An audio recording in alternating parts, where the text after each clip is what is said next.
All right, so we answered the do now question. I thought that was an interesting thing to consider. And the idea of ruling by love or ruling by fear, that's kind of connected to today's topic. We're going to talk about Egyptian kingdoms, and they had different styles of ruling. So maybe this concept kind of pops up here in our classwork as we move forward. So by now, you should have the aim copied down in your notebook, including the number 3.5. And you should copy the aim exactly as it's written. What were the different phases of ancient Egypt? And how are these phases different from each other? So hopefully by the end of this class, you guys are well equipped to answer that question. So here we go.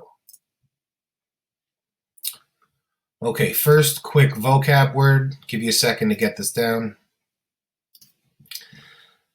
Okay, so ancient Egypt is ruled by dynasties. Dynasties are families of rulers. So a dynasty is a family that's in power and kind of runs a government. And the right to rule is passed down within the family. Oftentimes, it's patriarchal, which means it's passed down, father to oldest son, etc. There are circumstances where the right to rule can be passed down through women. Egypt will have a female pharaoh at one point, but for the most part, especially in ancient times, a lot of this is patriarchal. So this king, Menes, is the first to unite what's called Upper and Lower Egypt into a single kingdom, and this is the beginning of the very first dynasty.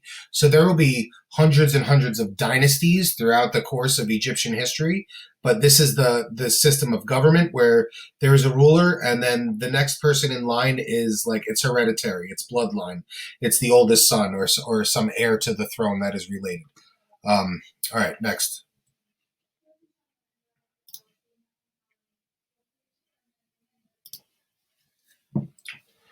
So it's three time periods: old, middle, and new. And like we said, each of these different kingdoms, these different phases of ancient Egyptian history, the governments had a different way of treating people. There's different kind of ruling styles, and there's different characteristics.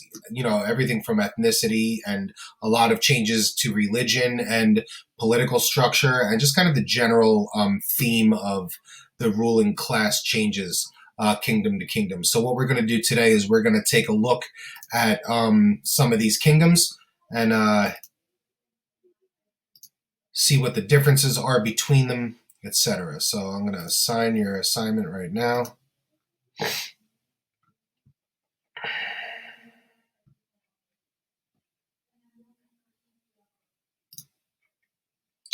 Okay, so if we go to our classwork tab, we are down here in River Valley Civilizations AIM 3.5 here, and we got a couple different things. So we have an ed puzzle to watch.